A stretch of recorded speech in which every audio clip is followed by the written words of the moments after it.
I was going to talk a little bit today, this morning, as introduction about the theme of reimagining religion, caste, and social justice in South Asia, but I'm not going to, except to do one thing, to read you one very brief quotation from a man who we honored here at the university a few years ago, Father Gustavo Gutierrez, who is often called the father of liberation theology. And he, among other Catholic theologians in Latin America in the 1960s and 1970s, began I won't even say began a movement, really sort of became the visible international presence of a movement of enormous numbers, of thousands of priests and sisters working at the village level in trying to reinterpret what had become a theology of oppression. The Catholic priests had come into Latin America, the Catholic Church had come into the Latin America with the conquistadors and had for many, many years an extraordinarily close association with the oligarchies of the country. And I had the privilege of living and working with Catholic priests and sisters in some of those years. I am not Catholic. I was a Jewish kid in Latin America, but it was absolutely breathtaking to me to see at the village level what was going on. And if one quote really does provide us with some understanding of what liberation theology meant from within the church, Gustavo Gutierrez once said, with respect to the history of Catholicism in Latin America, he said, "The denunciation of injustice implies the rejection of the use of Christianity to legitimize the established order." Okay. Liberation theology began to spread to other countries, other continents, and other religions. And we're going to talk something about those today on some of the panels, and of course with Dr. Raj Sampath, who's going to deliver our first keynote today. Just a word or two about Raj. Raj is an old friend, and I could go on telling you stories and maybe some funny stories about Raj, but I'm not going to embarrass him too much. Raj came to California from India as a young child. A few years later, and I think probably about the age of 7, he completed his PhD at the university. If you know Raj, you know that's probably not too much of an exaggeration, at the University of California, Irvine, in the humanities, where he studied under the French philosopher Jacques Derrida, the founder of deconstruction. Subsequently, he did a postdoctoral fellowship at the University of California, Berkeley, and a German academic exchange service research scientist fellowship where he published articles in continental European philosophy. From 2006 to 2009, he was an adjunct lecturer at the University of California, Santa Cruz, and continued to serve on the Provost Council for College 8 at the university until June 2012.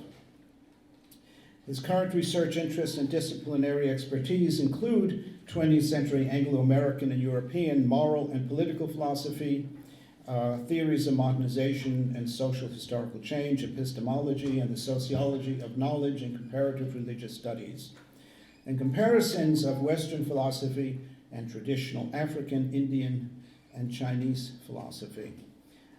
I also want to say that I had the great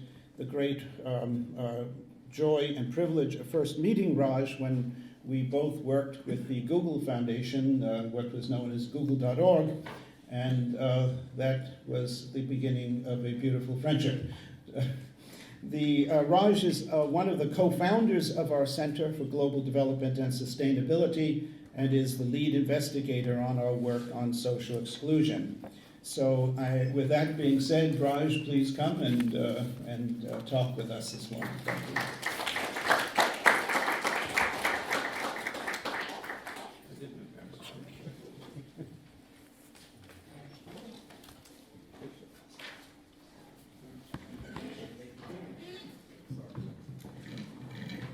You know, he does that every time, and every time it makes me feel so bashful. I can return the compliments to our chair and convener of the conference, Professor Lawrence Simon.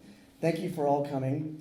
I'm going to keep my remarks brief because I know the panels begin at 10:30.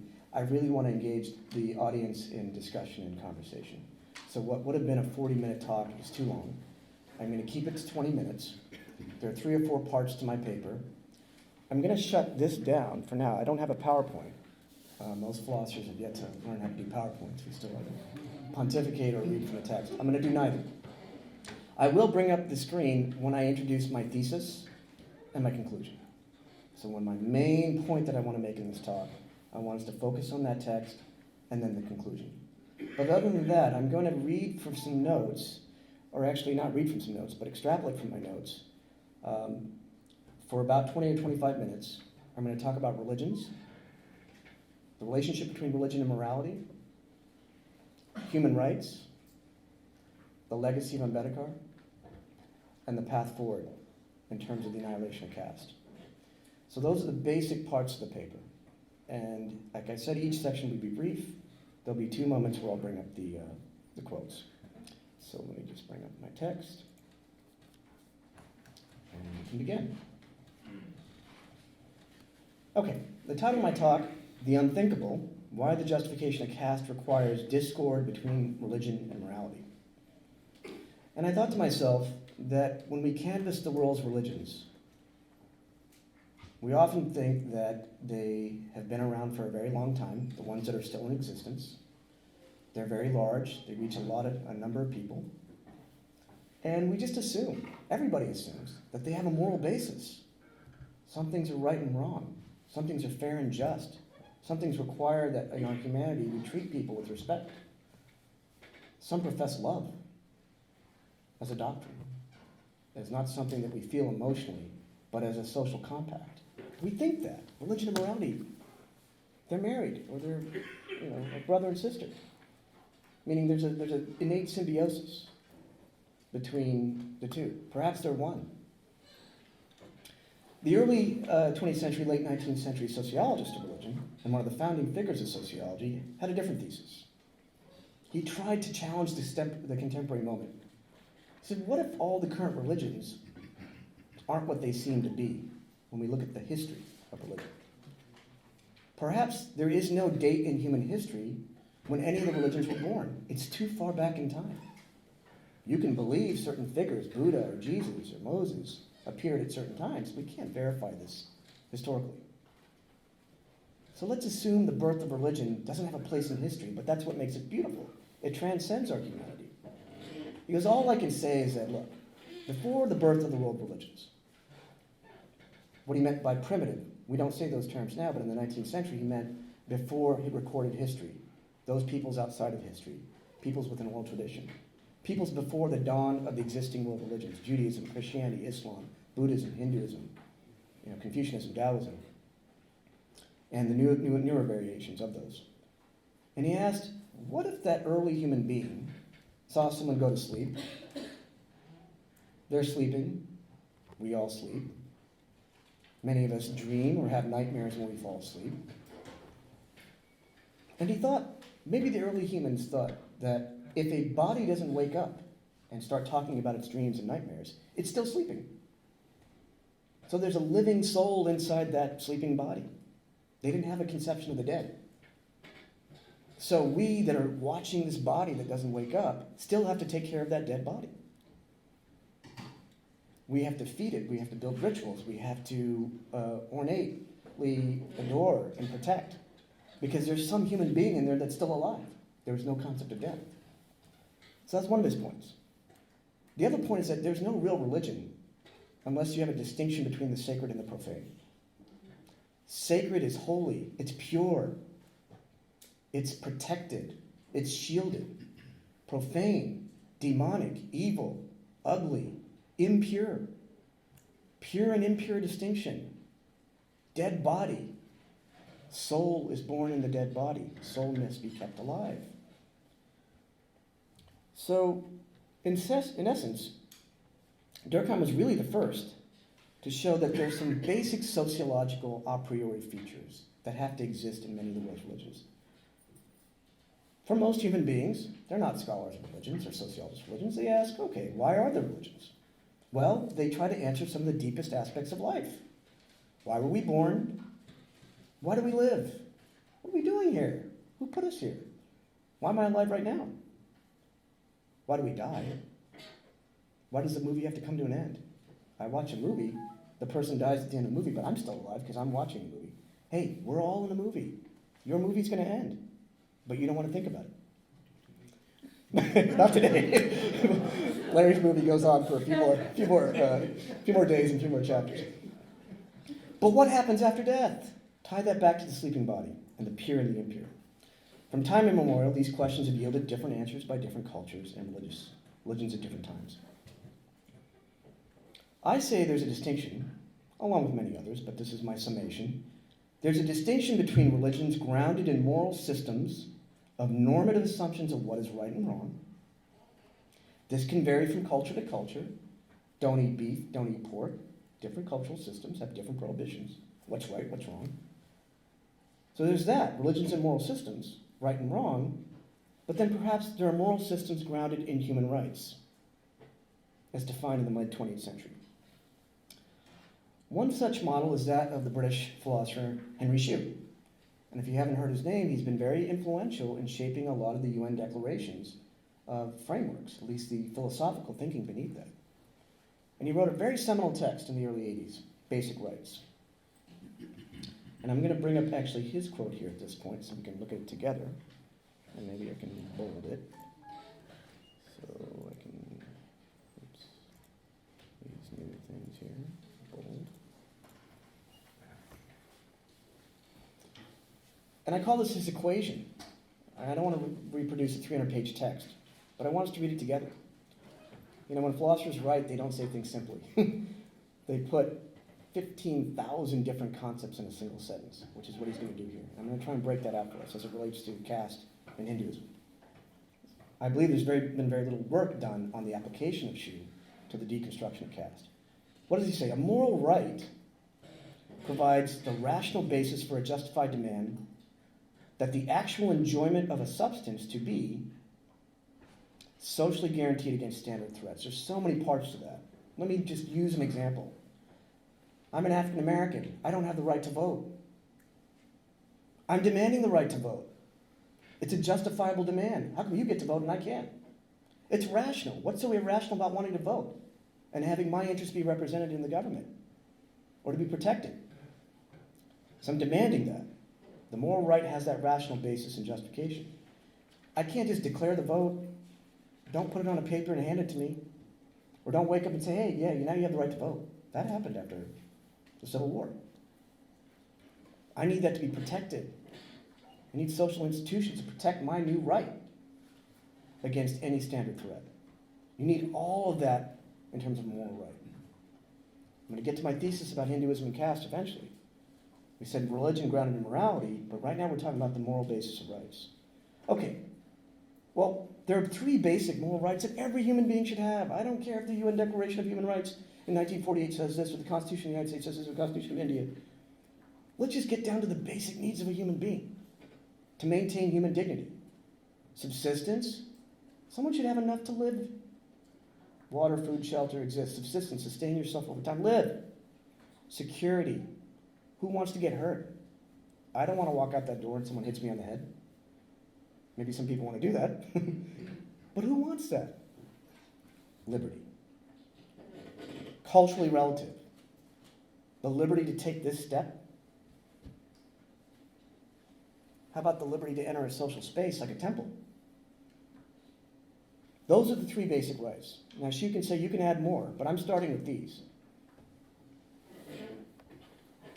And his argument is that, and this is a quote, basic rights are the morality of depths.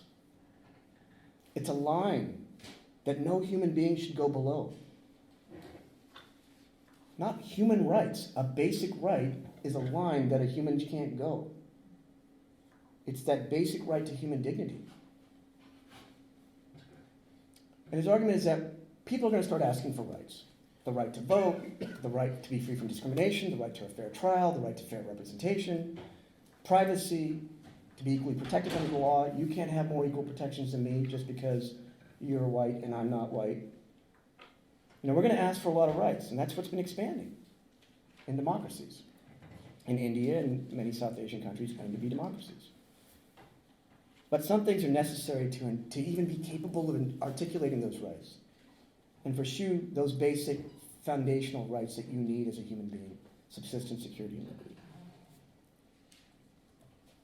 I want to move to Ambedkar, but for Xu, you can't just have rights, you have to have duties. Someone needs to be responsible and accountable. Government, fellow citizens, civil society, family, fellow individuals that have the compassion, the fraternity, the liberty, the equality. We should, regardless of our differences, should be able to share in these duties to protect people's rights. One fundamental duty is stop depriving someone of their right. Avoid doing it. Don't take away someone's right. Don't disallow someone from voting. Don't disallow someone from going to the temple. You have that duty. It's innate. It's part of the moral right. You may want someone to enter the temple that others may not want to. You may see that individual trying to get into the temple, and you believe they should enter the temple. But then you see the mob, or you see the individuals coming and trying to stop the person. Duty to protect the individual. You yourself are not going to keep the person from going into the temple. But now you have an extra duty. You see someone else stopping them, you need to do something. That's the duty to protect. The last, let's say you show up late. The poor person has struggled to go inside the temple. They don't get in. They get beaten up. They're sitting on the ground outside the temple. You have to aid and compensate for that event. It already took place. That's in the past. So think about the interrelationship between all three of these as a composite duty. So one fundamental question we want to ask, being mindful of the time, the question is whether religious systems that justify the existence of a stratified caste system, which is based on trinkets social exclusion, down to the core of the human being, not just the social space and the political rights, are they compatible with Xu's models of rights and duties? Did anyone ask that question? Well, that's why we speak of the legacy of Ambedkar. In The Annihilation of Caste, Ambedkar tries to deconstruct Hinduism. But prior to his investigation of the philosophical and metaphysical contents of Hinduism, I'll get into that, he's trying to argue to the reformers, you want to talk about political reform, or national liberation, decolonization and independence, the establishment of the state, or the peasant unions. We don't want an unequal, unfair, exploitative capitalist system. We want a social and economic reform, so basic needs can be distributed. Ambedkar goes, wait, social reform, political reform, economic reform. Western societies gave up the religious basis of their systems during the Enlightenment. The church didn't dominate the dictums and the laws of the states. That's the separation we have, cherish. But the social discussions about social, political, and economic reforms continued. Ambedkar says before India takes that step, we need to take a deeper look at something more fundamental and transformational. He says, why does the destruction of the core metaphysical tenets that justify caste require a more primordial reformation or even revolution before you talk about reforms? Decolonization and Indian nationalism, that's not going to lead to liberty and fraternity and equality. Marx and Marxism, class differences. Usually there are only two, the capitalists and the workers, the feudal lords that protected the land and the serfs that were trapped on the land and couldn't leave the space, or their caste in the feudal Middle Ages. I'm a carpenter's son, I'm the daughter of a maid, I have to stay in that vocation. But Ambedkar says the paradox of modern India is that it has classes, but inside each class, it has these feudal structures. You can't leave your vocation. It's medieval and modern. The West went from the medieval to the modern, and the West has to engage in a Marxist revolution about the classes. Ambedkar's trying to go deeper than that. Marx's narrow Eurocentric view is not powerful enough to destroy the caste system. Hoping that capitalism will just collapse under its contradictions, good luck. Try waiting for that in India if you want to eliminate the caste. The cherished achievement of Dr. Ambedkar is the chairman of the drafting commission of the Constitution. But even the author, the genius behind that, Dr. Ambedkar, the very thing he gave birth to, that he had a lot of hope in, was not enough to destroy the caste system. He knew that. The caste bans untouchability. It bans discrimination on the basis of caste, sex, gender, creed. But it didn't eliminate the caste system. In our context, Plessy versus Ferguson, the new African Americans are free, they're equal, but they're separate. Separate but equal. How is that inherently equal? That's what Brown v. Board had to ask 60 years later. Can't be equal and separate.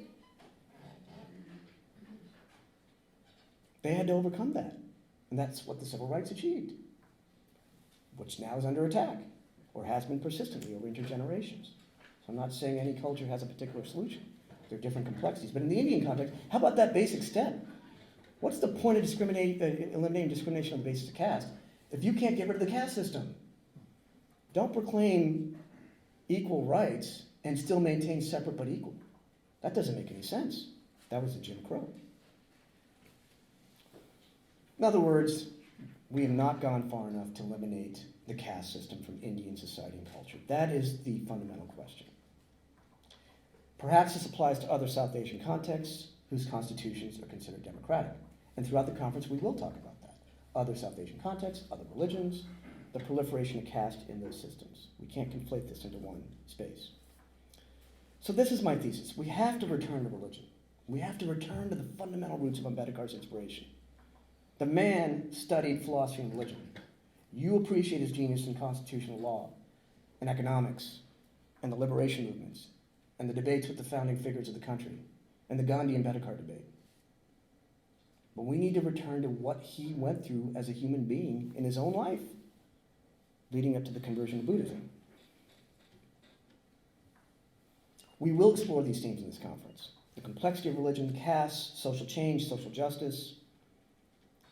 How do the world religions and caste relate to the state, democracy, law, media, gender, social movements, across different national and geographic contexts? My thesis, my work on Ambedkar, as a philosopher, and what's called a philosopher of religion, which is not a theologian, I can explain the difference later. My hypothesis is something about the caste system is paradoxical. Paradoxical in the history of human religions. The caste system was born out of one religion. I'm sorry. It wasn't born out of Islam, or Judaism, or Christianity. Born out of Hinduism. I can't lie to you. Most of us know that. Some of you may not know that. Or maybe you don't want to believe it. It was born out of Hinduism. But now it affects other world religions, or it has since its inception, as we shall see in this conference. Here's the paradox. The enduring social phenomenon of caste, which produces real violence, exclusion, and oppression, necessitates the unthinkable, an inherent discord or dissonance between religion and morality. You can't have a system where religion and morality are at war with each other. That doesn't make any sense. If religion is grounded in morality, morality is the basis of fundamental human rights, and perhaps the declarations that you find in many world religions is that you may not want to call them human rights, but you can call them basic rights because they're moral. You can't have religion and morality at war with each other. It's inconceivable. It's a paradox. We have to engage in novel philosophical question. That's the legacy of Ambedkar. What is this tension? What is this difference? What is this dissonance inside Hinduism? He asked that. Discover new ways. Professor West, if we're here, would talk about prophetic fire, the prophetic roots that have been lost, perhaps after a succession of generations of Ambedkar, to rediscover the main principle behind his life force. The elimination of caste is not just social reform. You know, in Western discourse and etymology, when we think of the word mores in Latin, ways of being and going and about, and traditions and customs, mores becomes morality, ethos, spirit and ether in the Greek. the basis of ethics. Tremendous Western philosophers in the 19th and 20th centuries, starting with Nietzsche, for example, submitted Christian morality and ethics to a severe criticism.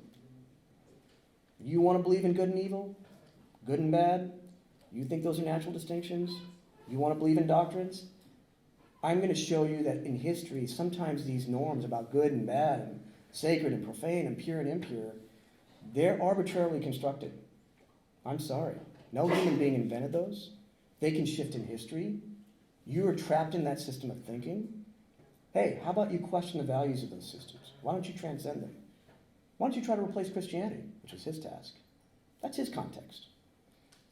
Similarly, Michel Foucault, one could call a successor in the 20th century, says it's very scary when moral norms arise, not by a single agent or institution or state or a law, but somehow the way people think and talk and believe and feel, and this is right, this is wrong, this is appropriate, this is normal, this is pathological, this is the construction of the insane, this is the justification for prison, that's the nature of this type of reform.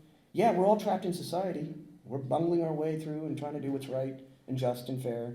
And he tries to show, hey, we're kind of being programmed to think and accept these certain norms in our society. We're trapped. We actually live in these systems of domination. But the good news is that history's created these. We believe in telos as the principle of freedom as to why we live. When religion can ask that, why do we live? We live to be free. We live to live in dignity and freedom and equality, right? And to treat each other with respect. We have to believe that, otherwise we are trapped in these systems. Something about the nature of caste exclusion, stratification, segmentation, and segregation not only necessitates this type of dissonance between religion and morality, this disconnect, this tension, this war. It's in the very heart of the religious ideology of Hinduism. I argue it forecloses the possibility of applying secular standards of human rights violations that can truly fulfill the promise of the Indian Constitution. Equal protection under the law. What that means is that you can't have the equal rights and have the law protect you, but then ignore me. As a citizen, I should have the same access to the same rights. You can't vote and have that, you can vote and have that be protected, but that right can't be deprived of me. That's what we mean by equal protection. And then the SHU moral threshold, the line that no human being should fall below. And here I'll put it up for summation, and then we move to conclusions. Caste is the only phenomenon in the world that congeals a metaphysical glue between religion and a socially stratified system of violence and exclusion, while cohering and inhering in this paradox, this unthinkable paradox, in which religion persists, but at the expense of morality. It prohibits the growth of morality. What the heck is that? Yeah, you could be an anthropologist and say, oh, that's kind of unique. I want to go study that. Or a sociologist, like Durkheim. We're all here for one purpose at this conference. Let's not deny it. This system has perpetuated, arguably, one of the grossest violations of what it means to be a human, of any system or culture of thought in the history of humanity. The exodus from Egypt, millennia of pain and torture, the African American experience of the last 600 years, 500 years, the struggle of the Tibetans. There are contexts of oppression out there. Let's deny it, each with their own singularity. But let's talk about the uniqueness of this particular oppression. Okay, quickly to my conclusions, and then one more statement of the principles, and then discussion. It's about 10:05, so 10, I promise, 10:10 is what I'm aiming for. In The Annihilation of Caste and Other Major Writings, Ambedkar spoke about the feeling of indifference, apathy, antipathy, hatred that higher castes feel towards lower castes, particularly Dalits and tribals. The entire metaphysical, ideological, sociological structure of castes negates principles of compassion, respect, mutuality, reciprocity. Normal. You take them for granted in any fair and just social contract. Normal egalitarian principles that should underpin a healthy social contract that values diversity and promotes equality. You just take that for granted. Some compassion for the human being. Caste is the anathema of a just and fair society if we use John Rawls' principles. As Rawls later asked, after his seminal work, something about a stable, constitutional, secular, legal, democratic society. India, you're calling yourself that? America, you're calling yourself that? Should allow multiple, incompatible, competing, comprehensive, moral, philosophical, and religious doctrines to peacefully coexist. Not just one doctrine, the doctrine of caste. How about the doctrine of the elimination of caste? Or religions based on egalitarianism? Rawls took it further. You can't just live in society and debate each other. You've got to develop two moral powers, an idea of good and a sense of justice. The sense of justice. I don't want to reduce this philosophy. It's very complicated. My colleague can extrapolate that in his talk. But we're reducing it to those two moral powers. You can't just cultivate the individuals in society. The individuals should have those duties and rights to make sure institutions are doing their job to create those moral powers of like the idea of the good. You can't be indifferent in the state or in rural leadership or the upper caste that control some of the dominant religions or the foreign powers that come in and set up their exploitative systems in terms of extraction in collusion with the elites who control the media or the law or the state. Where are those institutions that are just and fair? I argue, as long as the caste system exists, the religious justification for the superiority of the higher caste persists at the expense of developing these Rawlsian moral powers for citizens to create a true, just, egalitarian society. So here's my culminating subset as a twist on both Rawls and Shu. Can't articulate doctrines and write more constitutions and have philosophers come here and give keynotes. Human beings must believe in each other's equal worth to exist as equal human beings. That is the basic principle that a human right should articulate when we talk about what it means to be human. Okay, that's a very convoluted structure. The words repeat each other. Human beings have to have that belief in each other. I don't care where you're born or what color you are or what race or gender or sexuality or the intersectionality of that. I really don't care about what your beliefs are as long as they promote peace and not violence towards others. But I really have to see myself in the other. I'm not taller or shorter than you. I'm not darker or lighter. I'm not more masculine and powerful and you're weaker and less so. See the equal worth in each other. Basic principle human rights should articulate. We need to articulate that in the principle. Can we do that in the religious context?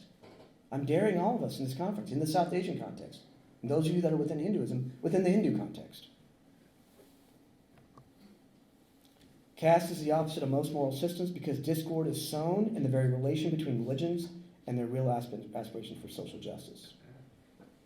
This is particularly true when the caste system is a social structure, concealed as a religious ideology, transcends the formal law, and then all of this remains invisible to the United Nations and the International Human Rights Framework. Dr. Thorat mentioned Durban yesterday, trying to bring the issue to adult struggle. How come nobody sees this? Oh, I don't see it, it doesn't happen. Oh, it's not my problem. That doesn't exist. Come on, caste doesn't exist. Dr. Sampath, Dr. Thorat, you guys are exaggerating. Just let's not talk about the issue. Law is consumed by caste. Caste is produced by religion. Religion is divorced from morality. And society and culture go unchecked in the worst forms of atrocity, that violation of human dignity. The only way to eradicate this discord is by guaranteeing the fair and equal opportunity for all to arise. But how is that possible? You're trapped in a single caste from birth to death. That identity is based on the karmic sin of the past. This is transmitted intergenerationally. Those of you that aren't born into a caste, you should be grateful. The rest of us that are, you think about the most extreme forms of injustice, an innocent person being put to death, or someone's house burning down, or someone losing their entire family in an accident. Extreme forms of injustice. Job's character in the Old Testament. Why was all this taken away from you? But imagine being imprisoned at birth based on something you're not responsible for because you have no metaphysical connection to it, which is a past self. And someone's telling me, we're blaming you just for being born. We're condemning you at birth. Christ was condemned at death. But who gets condemned at birth? It is also impossible to rid caste if we don't reform religion so that moral systems can form around the basic human rights of dignity and self-respect. We have to challenge the doctrine of the transmigration of the soul, if it's linked to caste. That system of the transmigration of the soul exists in ancient Egypt. Resurrection in the Christian context is not exactly the Buddhist context for reincarnation. It's not exactly the Buddhist context. It's not exactly the Hindu context. There are other ways to think about metaphysics that don't always promote this rabid violation. And what is that violation? What do the upper castes do? They not only reproduce power, prestige, and wealth. That's one thing. Many systems of inequality reproduce power, prestige, and wealth. Nation states do that. They're very powerful, like the United States. China's trying to do it. But in the caste system, you take individuals and groups that have the power, and they take that power, prestige, and wealth, and they convert it into mechanisms of coercion, domination, and inequality. What Dr. West called yesterday is white supremacy. It's the core feature of American society. Well, if you're white, you may not be able to see that. If you're white, you may be able to see it, but you can't experience the oppression. But think about that in the caste context. Something primitive societies were able to avoid, but the modern state has taken over, as Pierre Classe said.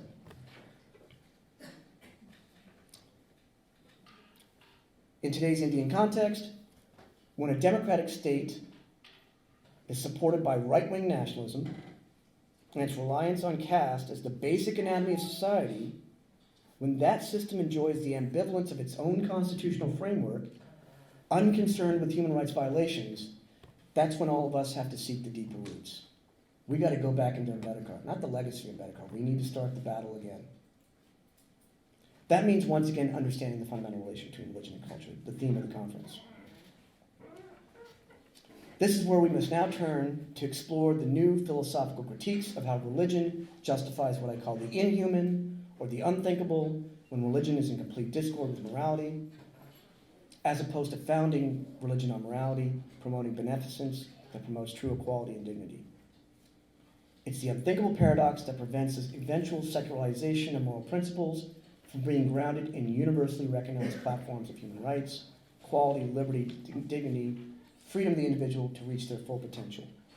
You may ask me, and this is where we turn to the questions, why is this guy talking about the South Asian context and he's bringing up these Western philosophers?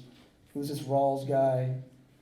Henry Shue, the Britishers, neo-colonial legacy? I'm asking myself too, why did I bring that up? The history of Judeo-Christian, Western, Anglo-American philosophies of human rights? Can they help us break into the mystery of caste and obliterate its stranglehold? Or perhaps the Western tradition is part of the problem.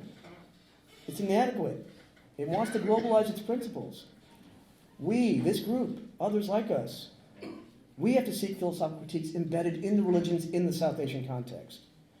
That may mean challenging some of the principles of human rights in Western religions. Find those truly indigenous elements, as Dr. Singh was speaking of yesterday, that can preserve that which in religion promotes peace and justice, while eliminating the structural institutional violence based in the intergenerational trauma of the caste system. In conclusion, herein lies the call to respond to the profound legacy of Ambedkar. Thank you.